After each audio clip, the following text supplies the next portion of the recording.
Бар ғой заң. Енді ол да былай, неге бұл мәселемен тек қана Рузапай, Тоскөшім, тағы Оғыздоған, санаулы адамдар айналысу керек. Әркімнің жүрегі өзінен бастасын. Мен жеке өзімнен бастайын.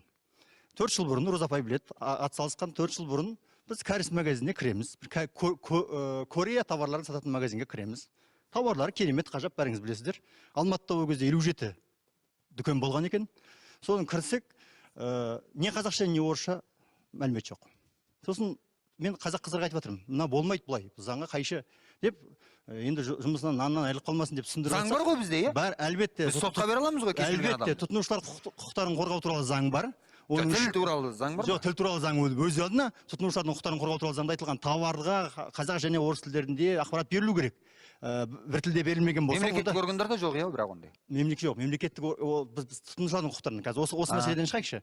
Сосын бардық, одан жаңағы сен кірме, осындай деп шығарып жіберді, сосын барып бір рет претензия апарып тастадым, екінші рет сотқа бердік. Сотқа берердің алдында бәріміз звондап хабарласып кішкене моральный атака жасадық. Сол кезде Рузапамызда анау керек деп хабарласқан, есіңізде болса, Рузапа.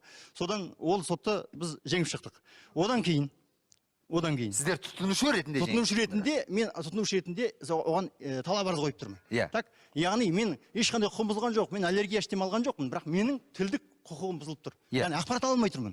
Мынау сен зубный паста деп бересің, жаңа тіс жуатын паста деп. Ол мүмкін крем шығар. Иә. Мен қайдан білейін, сыртында горячий жазылған.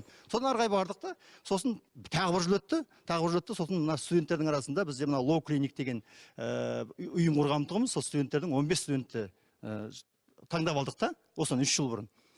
15-ақ студент өзі. Осы Алматыдағы 57 магазинге жібердік. 2 магазин сотқа шейін апардық, 2 дүкенді. Қалғандары сотқа дейін сол 15-10 күн, кейбіреуі 3 күннің ішінде барлық қағаздарын жеп шықты. Демек, біз өзіміз талап ете алмаймыз.